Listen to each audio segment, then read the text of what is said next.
Thanks for choosing this free Anfield Index podcast. If you'd prefer to listen to this or any of our other shows without adverts, then now's the time to check out Anfield Index Pro. With AI Pro, you can supercharge your entire listening experience.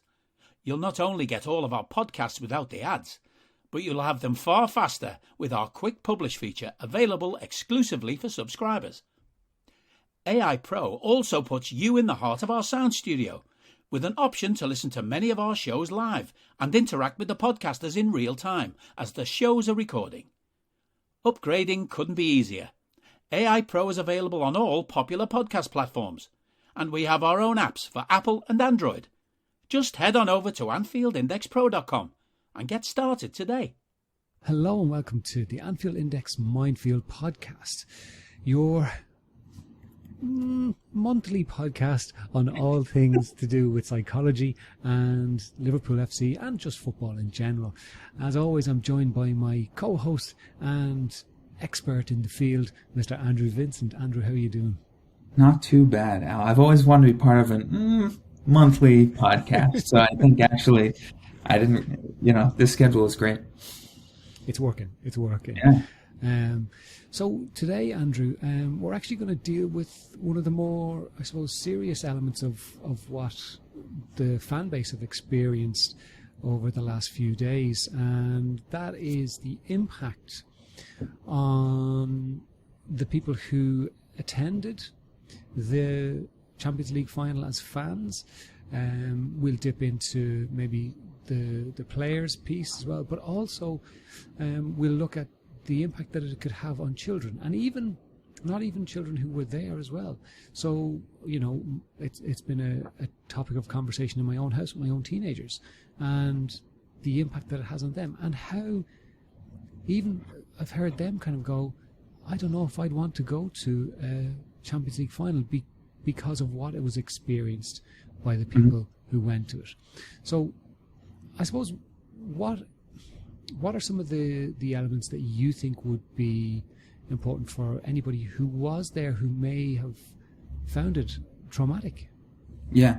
So I think first, just our reason for dipping into this, because I had sent Al a text and just saying this was definitely what I wanted to focus on today, and he agreed for sure, because my takeaway from the Champions League final game was okay, we lost, but really the only thing that had mattered to me or stuck with me was just the events from before and what could have happened and what almost happened. And I was talking to my friends about it, the game, and he was kind of recapping the first half, and it was once he was recapping the first half that I realized actually how much of it I had spent on my phone trying to get updates on what was going on outside and trying to get a sense of, I was super nervous about it. It scared me for sure. I saw a couple pictures. I'm not on a lot of social media, so it made it harder to get information about what was going on inside, or outside. But it just I saw a few pictures, and I saw a few things from people saying that was the scariest thing I've been through in my life, or I'm just happy to be out of here, or I just want to leave now. And just how quickly that could have gone a lot worse. And I think hearing now, listening to some of the different podcasts on Anfield Index and hearing some people's accounts of what they went through both before and after and during, it just jumped out to me how scary and how traumatic, and my heart just goes out really to everyone who went through that. And I think, there's two things that I'm seeing a lot in the reaction, or two things that I think about in the reaction is, first, actually, I see, there's a foundation, right? The Liverpool Foundation has tried to put aside resources for mental health and resources for people seeking help, and that's really important. We'll get back to that. A second one is there's a lot of really appropriate anger about wanting some justice.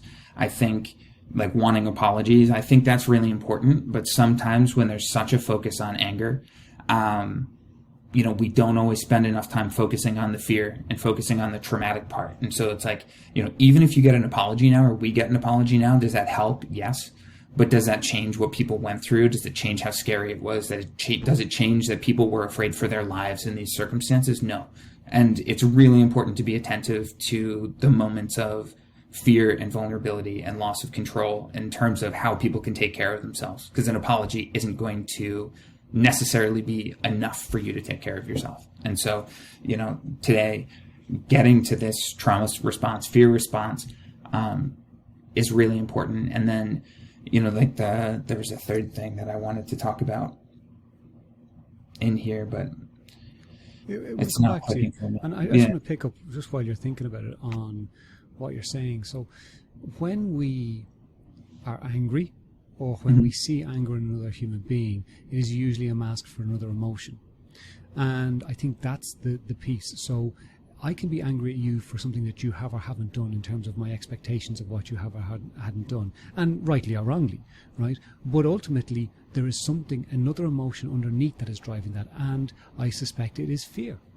In this case, that what we're talking about, people were afraid of what could happen.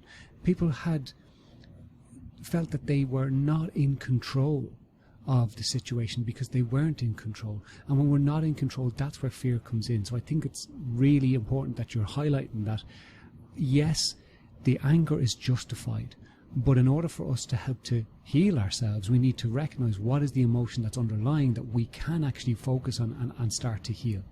Mm-hmm. Yeah, I think that's a really good point. And just like the functional parts of the emotions is the anger will help bring some justice and help bring out the truth. Without that anger, without people pushing for truth and saying, this isn't right, this isn't fair, this isn't good enough, there wouldn't be the apologies that are coming out now. The real story wouldn't be getting out now, and that matters. But it's, as you said, it's not the full picture of healing. And maybe it's part of healing, but it's not the full picture of healing, and spending some time with that fear and the loss of control and the vulnerability is an important part of the healing process. And also the lack of acknowledgement of what people experienced. So when in the stadium, people were seeing that there was, it was because of the fans being delayed, that was why that was the cause of the match being delayed, and people knowing that this was not true. And I can still, I was looking at it, myself and my family were watching it, and we're kind of, there's no lack of there doesn't look like people are delayed. It's just that there's an issue going on there, not that there wasn't people around.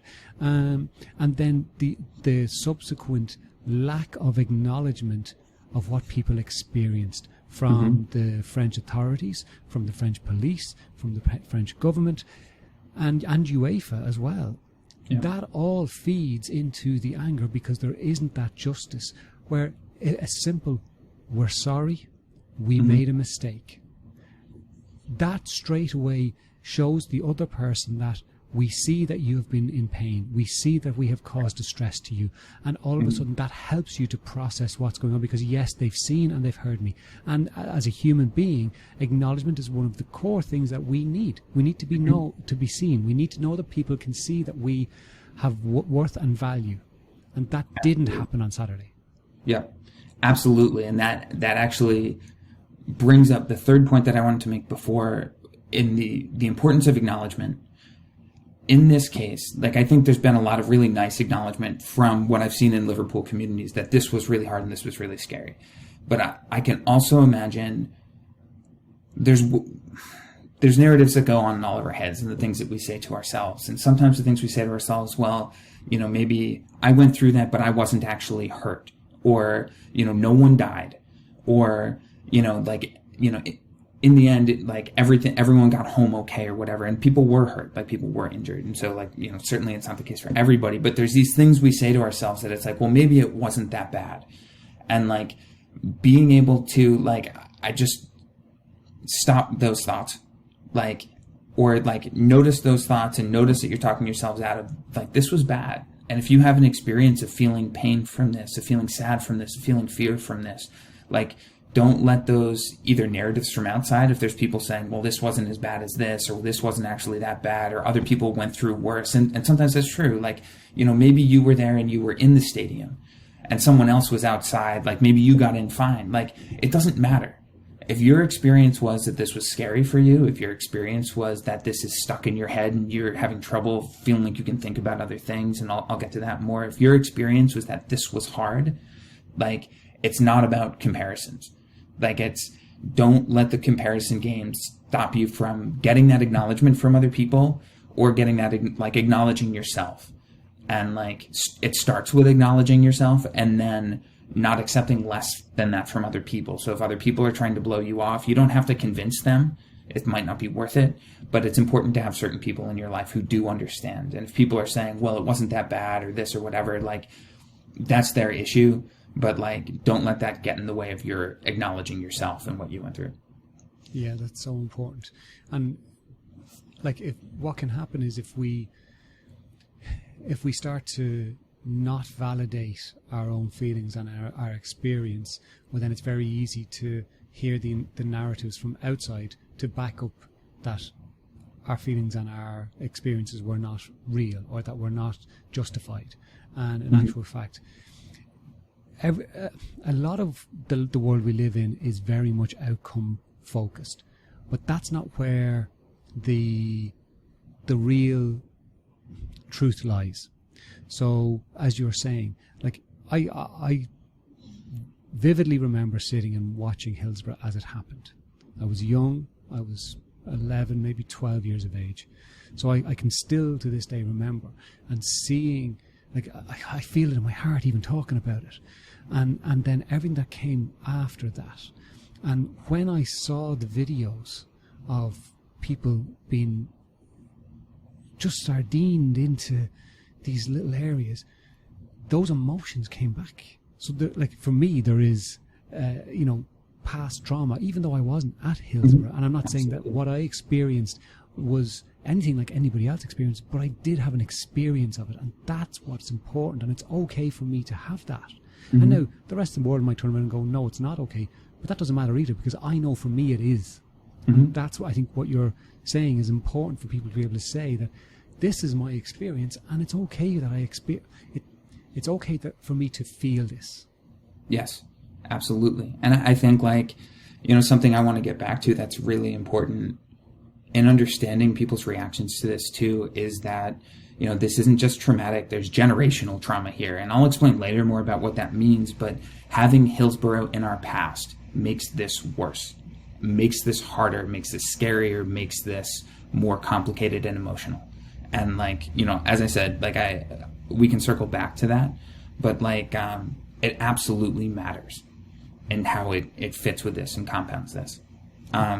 So if it's all right, like, kind of to map out what I was thinking in some ways, like, really making sure I want to give a little bit of information about trauma. So in addition to working with athletes, like, I don't know if I've talked about it a ton on this podcast, but like, I do like traditional psychotherapy. I'm by no means like an absolute expert in trauma. It's not a specialty area for me. But it's something that I know about, and I work with people who have been traumatized, and I work with people who have experienced PTSD or complex developmental trauma. So it's an area where like I have enough education and training to like want to give some information that I think would be helpful to people in terms of understanding what happens when something traumatizing happens. That usually is really important because it can help you understand some of what's going on in your body, what those reactions tend to look like, and what to look for in terms of taking care of yourself after an event like this.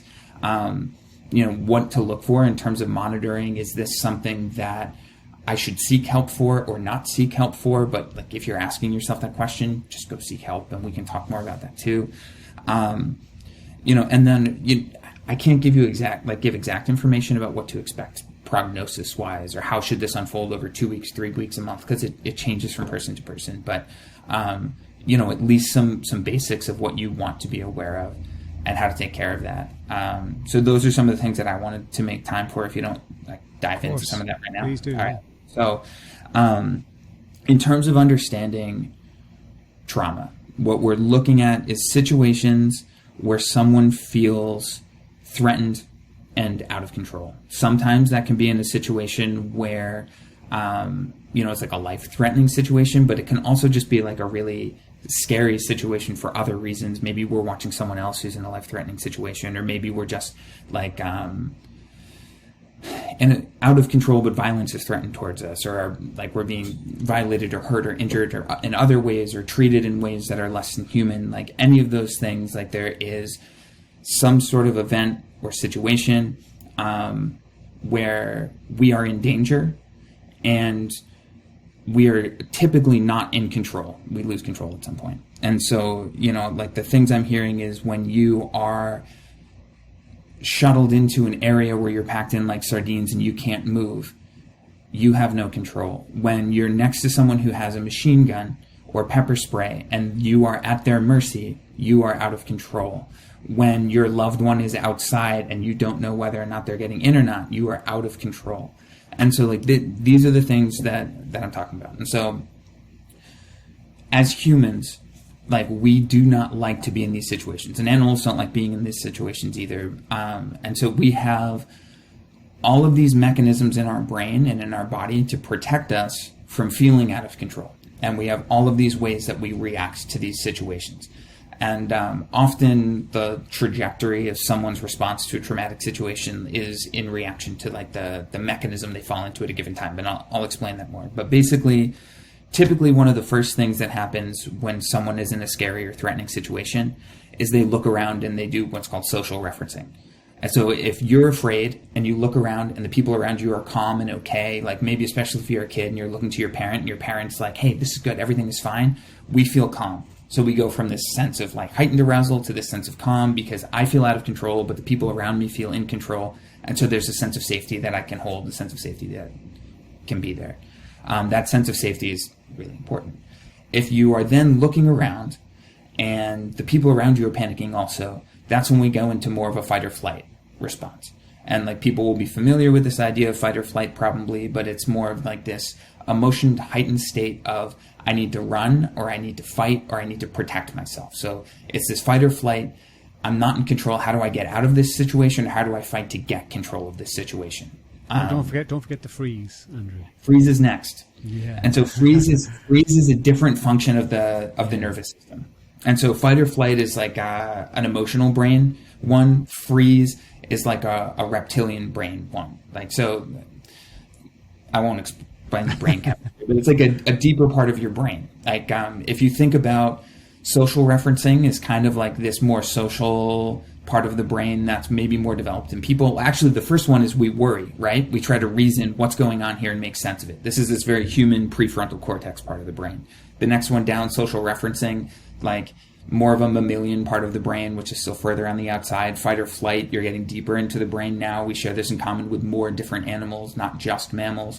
Now we get to this deeper part of the brain, which we also share with reptiles, and it's this freeze part of the brain. And if we can't make sense of the situation, if we can't look around us and feel safe because other people are safe, if we can't conquer the situation by running from it or by fighting and getting in control, then our brain starts to go into this freeze mode. And freeze mode is basically just like, I am going to disappear. Like, consciously, I'm going to disappear, and eventually my brain will reappear. I'll reappear once this is over. Like, all systems freeze, and if you're in a situation, like, if you started to feel like an out-of-body experience, if you started to feel like the memories are fuzzy from that period of time, if you started to feel like I'm trying to think, like just unreal, like maybe you felt totally numb, maybe you felt really disengaged and you just like kind of disappeared and reappeared on the other side, those are like hallmarks of that freeze response. So basically, these are the things that happen. And like these are the things that people go into when they experience trauma. It kind of depends on the context. It depends on your history. My big reason for wanting to share this is, first of all, it gives us clues of what you should look for after. But I think maybe more importantly, the long-term effects of a scary situation on you have nothing to do with how tough you are, have nothing to do with how brave you are, have nothing to do with how much you let things bother you, and has everything to do with the context you were in, with the history that you bring to that, with the mechanism your brain turned to and what was available to you at that moment. And what the research says about trauma is that the person who had someone to turn to who was calm might do better in the long term than the person who had someone to turn to and everyone around them was panicked. But that's not about you and how tough you are. It's not about the people around you because they're going through those own things. Like, it's no one's fault. But it's really, and that's the big thing here, is like your brain is designed to handle these situations in a way that will keep you cognitively safe or somewhat safe or just get you through it or help you survive. And taking care of yourself afterwards means understanding that, but also taking it easy on yourself and giving yourself a break and just acknowledging like you have to give yourself space to heal and trust yourself and trust the world again. And it has nothing to do with how tough you are and everything to do with this is what your brain and body are designed to do. If you're listening to this, you got through the situation, and so it did what it was supposed to do. And now healing is about reacting to what's going on for you afterwards. Does that make some sense, Al? I hope I wasn't too rambly or technical or anything. No, it makes a ton of sense, Andrew. And to kind of build on that then, so, you know, anyone listening in, if they've got through it, or even if they've just experienced challenges watching it and seeing it, yes. They acknowledge those feelings and they start to accept that, okay, this is all right for me to have felt this and for me to not be a superhero, and that I can be vulnerable and accept that this was scary and this was tough and this has had an impact on me. Mm-hmm. Now, what we're talking about is this is not an alternative to therapy. It's just talking through the process. So if somebody is very traumatized, and as you said, you'll talk about it in a bit about going for therapy if you need it, or counseling or whatever, right? Mm-hmm. But once somebody has done that, what then do you think is the next steps in order to build on that, to start to the healing process? So the first thing, like I think is really important, is knowing what to expect in the weeks afterwards, in the days and weeks afterwards. And so typically, like, you might notice that it's hard for you to focus on things that aren't related to that. Your brain constantly keeps going back to what happened in that situation. You might notice that you're sort of preoccupied with it, which is appropriate, that you want to talk about it a lot, that you want to be around other people who are there, or read more. Like if you find yourself reading a ton about it, or reading other people's accounts, or really glued to listening to other people's accounts, that's part of processing it. So being preoccupied with it, wanting to talk about it, wanting to be connected to it, wanting to explore it, that's part of the process. You might find that your basics are off, and by basics, I mean your appetite is off. You might find that your sleeping is weird, hard for you to fall asleep because you're thinking about it, or your sleep is more restless. You might find that engaging with people is sort of harder. Maybe you're more in yourself. Maybe you're like wanting to be around people more. Maybe you're more trouble being alone. Like, maybe your mood is all over the place. You find yourself getting really angry out of nowhere, really sad out of nowhere. That's really appropriate in the short term, and it's uncomfortable in the short term, but it's also okay. And my advice always for someone who's just gone through something traumatic is give yourself a lot of space and focus on the basics, and like trust you that you know what you need. And so if you're not 100% at work and you're a little like your focus is off, don't give yourself a hard time about it. If you have a day where all you really feel like you can do is get in 3 square meals, like spend some time with people, get to bed at a normal time and try to get some decent sleep, like do that. Like it's okay to simplify your life in the short term to facilitate your healing in the long term. Like those things get harder when you've gone through something that's just traumatic. So if it takes more mental energy to do those things that would have been simple a month ago today, then that is totally okay. What I would expect and what I typically say, and like I can't, tell for everyone, but like what you should notice is that day by day, that gets easier. And you're able to think about other things more and be more focused on your regular life more and feel more like yourself and feel more in the flow of your regular life. And the timeline for that isn't the same for everyone. It's not linear. If you have a good day, then you have a bad day. That's not a bad sign. Like it's just how this goes. I would say that like after a week, after 2 weeks, after 3, you should be noticing kind of some steady progress. And I think like giving yourself 2 weeks to like feel a little all over the place and then reassessing it 2 weeks, not to say you should be all better in 2 weeks, but reassessing it 2 weeks is really important. But like focus on the basics and talk about it if you can and if you feel ready to and if you want to. So not everyone is going to want to talk about things a lot, but if you have that urge or you're thinking about it a lot, like it's really important to talk about it. And so I think 2 things that are important here. Talking about it and having people acknowledge your experience is part of it's part of your healing. It's about recognizing that that's in the past and you're in the present and you're safe now. And being able to tell that story allows you to sort of dip into things that happened in the past and dip into things that happen now while having a foot in the present and separating them. So another really important piece of trauma and how it works in the brain. The brain does traumatic memories different from how it does story memories, right? So like if you think about maybe a good Champions League final experience that you had, like you can talk about, here's where I was in Istanbul, or here's where I was here, and here's how this went, and here's who I was with. Like you tell it as a story, but you don't feel like you're there. Maybe it brings you joy, but you don't feel like you're experiencing the same joy in the present moment.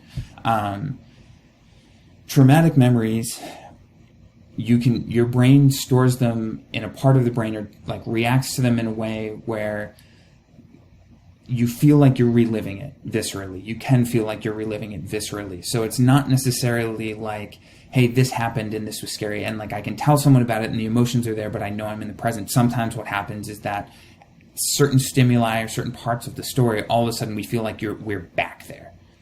And maybe this is a sound, maybe this is a word, maybe this is a feeling in our body, but all of a sudden it feels like we're squeezed by people. All of a sudden it feels like we're panicked. All of a sudden it feels like that's a flashback. And that's a really important thing to pay attention to in those 2 weeks and in the long term of this. It's very normal for certain stimuli to trigger flashbacks, but flashbacks are really scary. Flashbacks are, if you don't know what they are, especially scary. And sometimes what happens is people will avoid telling the story, or will avoid events that think about it, or will avoid information, or avoid people who were there because, sort of unbeknownst to them, like these things are triggering this really panicked feeling, and they're just trying to not be in this really panicked reliving feeling. And so what's really important is if you notice you're having these flashbacks and these reliving experiences, that's a good indicator that therapy is going to be a good option for you, and it's going to be especially helpful. But also, trying not to close yourself off from those or make your world gradually smaller to avoid those. Try to talk about it. Try to talk about it with people who are safe. Like, try to talk about it in places where you feel safe. But like therapy might be a good option in that circumstance too, because those can be really powerful. And I do think it's important what you're saying there in terms of speak to somebody that it's safe to speak to, because we can assume that friends and family may be the safe people to speak to, but they may not be, right? And that's, so what I mean by that is that we might have a parent, right, who we go and say, geez, I'm still feeling the effects of being in Paris and what I went through. And your parent, being old school, might turn around and go, see, I told you not to go. I warned you not to go. And then what you've done is you've taken the leap to be vulnerable with somebody that you thought was the right person to be vulnerable with, but in actual fact they weren't. Because what that could do is shut you down even more and go, I'm not talking to anybody because this is the response I am most likely to get. Because you get triggered back into previous childhood experiences with that person. And when we experience elements from our childhood in the here and now when we get triggered, like you're describing at times. So I think it is important to think about who are the people or the person that I can talk to this about, and I know that they hold what I'm saying as true, and they will just give me the space to talk it out. And that's why ultimately maybe therapy is the best place. And people can be afraid of therapy, but actually what it is it provides you a space to say whatever the hell you want, and it's okay. They're not making judgments. They're not going to tell you that you're hurting their feelings or anything like that, because they're not emotionally invested in you and are not part of your life and your circle. Yes, they care that you're okay, but that's not their role. So it is amazing that once you step into that, you have that freedom to say, like, even if you feel like you're going insane because of the thoughts that you're having, getting to say them out allows you to process them with somebody who's a professional. So it's really important. And you're talking with someone who has a developed view of mental health. And so you're not going to have someone who ignores and doubts your experience, like Al says. Like, you don't have to argue just to make mental health a thing, like that person already is there. And I think the other thing too is like, you know, you watch movies, you watch videos, or you watch TV or whatever, and you see therapists and you think like, that's not really an experience I want. That's not a person I would want to sit with. Like therapists are just people like me and Al. Like we watch Liverpool. I don't know, do other stuff. We're just kind of regular people. And if you don't like me and Al, there's also therapists who aren't like me and Al who are probably a good fit for you. And like, that's good too. So it's like we're just people, and like people who you can have like a conversation with and hopefully be heard by. That's what we're here for, is to hold that space, because we understand how in a different way. Yeah, and to take that then a step on, if you had a child who was impacted by this, okay, you don't have to be the therapist for them as a parent, because maybe you have to deal with your own traumatic experience. So I suppose if you have a child, and I'll dip in, Andrew, as well in this element, because working with children is my specialty, I suppose. It's the field I work most in. I think it's fair to call it a specialty. But I wonder what advice you would give for parents who maybe have children who've been impacted by what. Al, I am not going to answer. You're going to answer this question. Get out of here.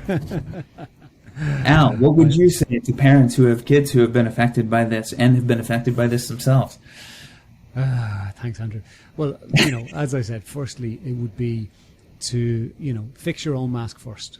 So that element of, you know, when you're on the plane and they say to parents, do your own mask first, is really important. So you as a parent might go, well, and it's a natural reaction, my overriding thing is to protect my child and make sure they're okay, and I can take whatever blows that come, but as long as I'm keeping them protected.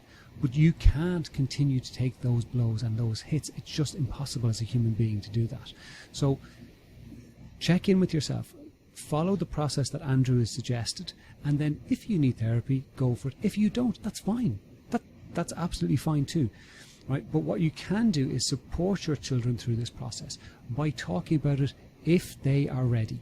And one of the big things I've found over the years, because parents can sense that something isn't right with their kids, or they just get a feeling that things aren't right for their kids, they go, there's something wrong, so right, let's start talking about it. And in all my years of working with children, I never sit down with them and go, please tell me what is wrong with you. Explain to me what is happening to you. Because straight away they're going to go, no way am I talking about this, because I will then have to be vulnerable and I don't even know what's going on in my own head, never mind talking about it. So I wouldn't sit them down, unless you have that relationship built up already as a parent and a child, but I doubt most parents do, right? But I would get out, right? I'd kick a football with them. I would play a computer game with them. I would do some cooking with them. I would go for a drive in the car with them. And if I guarantee most parents listening in will start to think, yeah, once I get them in the car, I can't actually shut them up. Whereas if I ask them a question in the house, they will just say nothing to me. So what you can do is create the conditions to allow them to talk if they want to, if they feel appropriate. And maybe it's as simple as saying, if you want to talk about what happened, we can talk about it. And leave it with them if they want. Now, if you're noticing that is not sufficient, there's another very simple tool that I find extremely effective, and that's to get a notebook. And you get them to write about what it is that's going on in their head. And then you respond, but just respond from what's going on in your head. It's creating a platform of communication without there having the emotion involved, because they might stop themselves from telling you exactly how they feel because they don't want to worry you. Whereas if they can write it down, it's just written on a page, and you can process it then away from them on a face-to-face, where you're going, oh my God, my child is completely traumatized by this, and you react. But it gives you the space then to respond, take your time and reply when you get your logical brain back in place.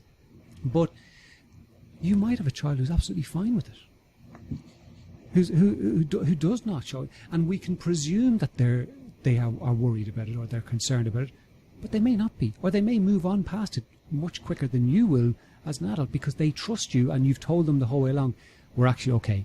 We're actually doing okay now. And that might be sufficient for them because they have that level of trust for you. And then, if you still believe there is something more going on, I would absolutely just get them to maybe talk to somebody who is a professional in the area working with children. Or they might have a really good relationship with an aunt or an uncle or a teacher.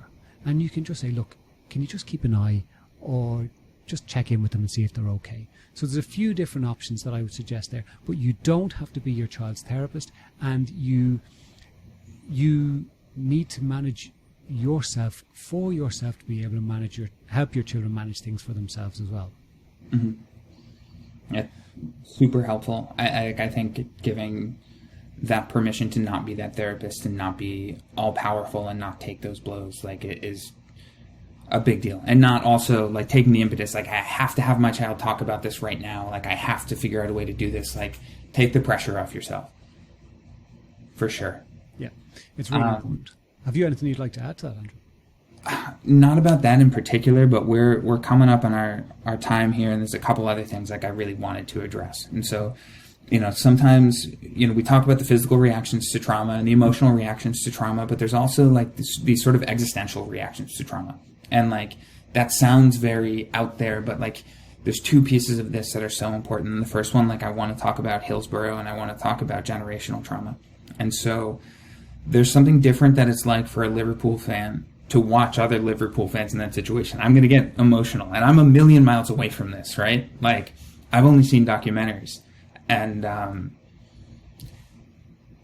we know what happens. We know what can happen. Like, and seeing people you care about crammed in like that, and knowing that one thing changes here and people are going to get crushed, is terrifying to us in a way where it's not terrifying to people who it hasn't happened to. And that makes a huge difference in how scary it is. And that's really important. I think the other thing too is, like, there's a reminder. So Simon Brundish gave his account of this, and he talked about being with his son, being next to an officer who was caging them in with other people and laughing and sneering.